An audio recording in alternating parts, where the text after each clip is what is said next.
ये बताया गया था कि मराठवाड़ा के विकास के लिए ये यहाँ पर मंत्रिमंडल की कैबिनेट की मीटिंग आयोजित की गई और हमें ये उम्मीद थी कि चलिए हम विकास के बारे में चर्चा करेंगे, हम किसानों के बारे में, बेरोज़गारी के बारे में चर्चा करेंगे, हम ज़िला परिषद के महानगर पालिका के स्कूलों का दर्जा कैसा बढ़ा सकते हैं, हम हॉस्पिटल्स के अंदर पेशेंटों को दवाई लाने के लिए जो मजबूर किया जाता है मेडिसिन लाने के लिए उसको कैसा रोक सकते हैं, इस बारे में चर्चा होगी। लेकिन इन्होंने आते आते ही अपना जो शैतानी खेल पिछले कई सालों से खेलते आए हैं, उन्होंने अपना नोटिफिकेशन लेकर आए और उन्होंने कहा कि अब हम ज़िले का भी नाम बदल दिए हैं, हमने तालुके का भी नाम बदल दिए है, डिवीज़न का भी नाम बदल दिए हैं। तो हमको एक बात समझ में आई कि तुम सिर्फ अपनी घटिया राजनीति करने के लिए यहाँ पर आए थे, वरना इस ज़िले के अंदर, इस क्षेत्र के अंदर बहुत सारे अहम काम हैं जो आपको करने की ज़रूरत है। लेकिन अगर आप सिर्फ चुनाव नज़र में रखते हुए आप आएंगे और इस तरह का अगर कोई निर्णय लेंगे तो यकीनन लोगों के अंदर गुस्सा है और आप देख रहे हैं कि गुस्सा किस तरीके से है लोगों के अंदर। अब जो लड़ाई हमारी अदालत के अंदर है वो अदालत की लड़ाई जारी रखेंगे और दोबारा रास्ते के ऊपर उतरना है, इसके ऊपर विचार करेंगे सबके साथ। सर, आपने कहा है कि मंत्रियां अपने अपने होटल में रहे, बाहर ना निकले। हाँ, बारिश में डूब जाएंगे, बारिश होने वाली है अभी, मतलब ऑरेंज अलर्ट आया है कि बारिश बहुत ज़ोर से होने वाली है, तो कहीं मंत्रियां कोई बह के निकल ना जाए करके तो मुझे चिंता सता रही है। तो मैंने कहा कि 5 स्टार होटल में फुकट का कमरा मिला हुआ है।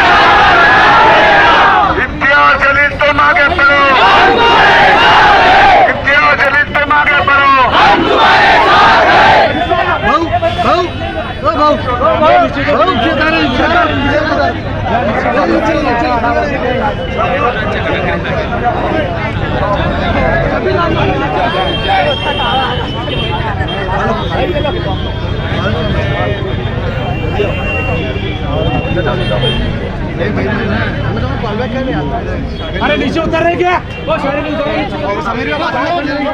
एक बार अच्छी तरह से सुन लो, इम्तियाज जलील औरंगाबाद में पैदा हुआ था और इंशाअल्लाह दफन भी औरंगाबाद की जमीन के ऊपर।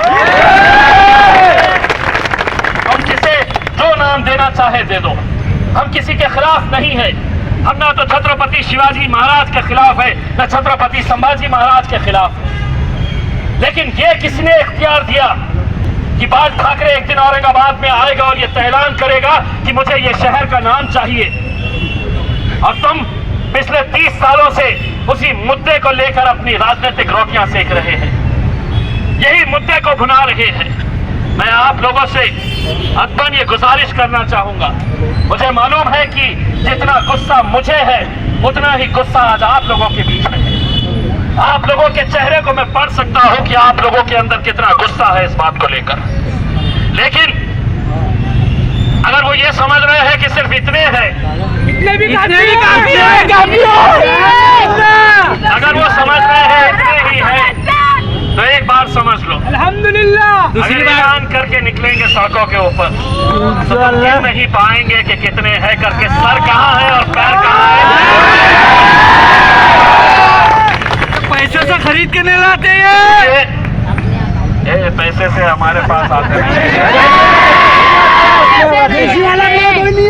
ये वाहिद एक ऐसी कौम है जज्बे के लिए आ जाओ तो आ जाओ।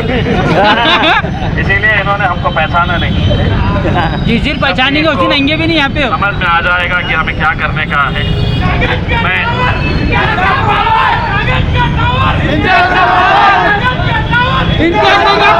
ये अभी दिखा के आ गया पावर में। तो मेरे भाइयों, आप लोग आज इस मौके के ऊपर मुझे मालूम है कि ये लड़ाई हमें बहुत आगे तक ले जानी है। जो भी अदालती लड़ाई है वो अदालती लड़ाई हम लड़ते रहेंगे, लेकिन ऐसी कोई हरकत ना करें कि जिसकी वजह से कानून अपने हाथ में ले या जिसकी वजह से कोई गड़बड़ कहीं नजर आए, शांतिपूर्ण तरीके से हर वक्त जोश दिखाकर जरूरी नहीं है कि नतीजे निकाले जा सकते हैं। होश से भी काम लेना पड़ता है और वो ही होश से हम लोग काम लेंगे और इंशाल्लाह हमारी जितनी कोशिश है उतनी कोशिश, जैसा मैं आपको बता रहा हूं, हिंदुस्तान के अंदर कभी भी 14 दिनों तक दिन और रात नौजवान लड़कों का हुजूम कलेक्टर ऑफिस के सामने बैठा रहा। नहीं, हम शहर का नाम नहीं बदलने देंगे। इसके बावजूद भी ये अपनी ताकत के बल के ऊपर ये तमाम फैसले लिए जा रहे हैं। आगे की लड़ाई क्या होगी ये हम आपके साथ बैठेंगे। हम अदालत की लड़ाई क्या होगी बड़े बड़े वकीलों के साथ हम बैठे हुए हैं पहले भी।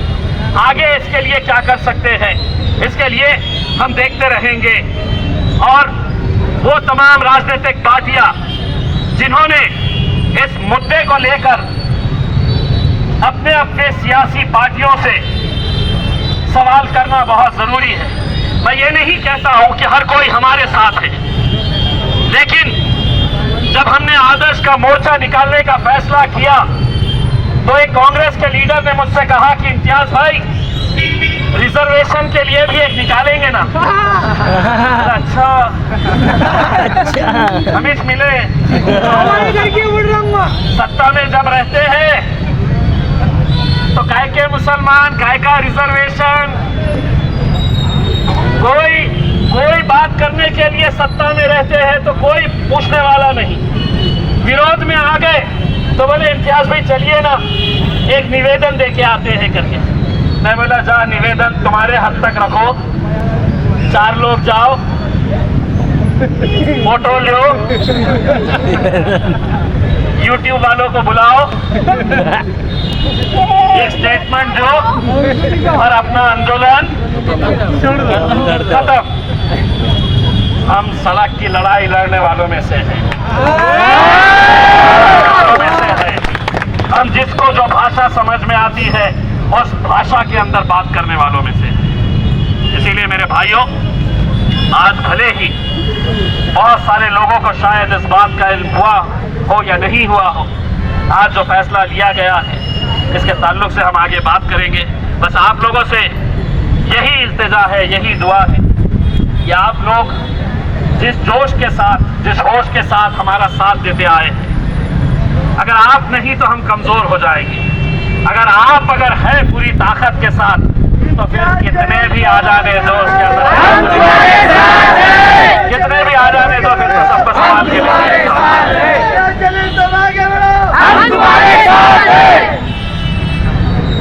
मीटिंग लेंगे इसके ताल्लुक से। बहुत सारे लोग हमारे भी ऐसे होते हैं, जब भी मैं बुलाता हूं तो दूर दूर खड़े रहते हैं कि कहाँ अपना नाम भी आ जाता है। तो वो लोगों को कहना चाहूंगा कि घर में रहो रे, घर में रहो, बाहर मत निकलो। जो मजबूत है मेरे साथ 10 भी अगर मजबूत रहे ना, अल्हम्दुलिल्लाह शहर को हिला के रखने की ताकत है। मैं कमजोरों को ना साथ में लेकर चलना चाहता हूँ और कमजोरों को यही कहना चाहता हूँ, अगर इतना ही डर है तो अपने गोदड़ी में जाकर, मौसम बदल गया है, सो जाओ।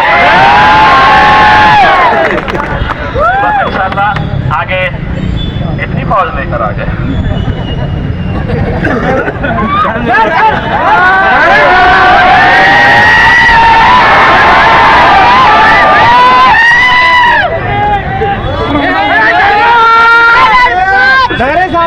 भाई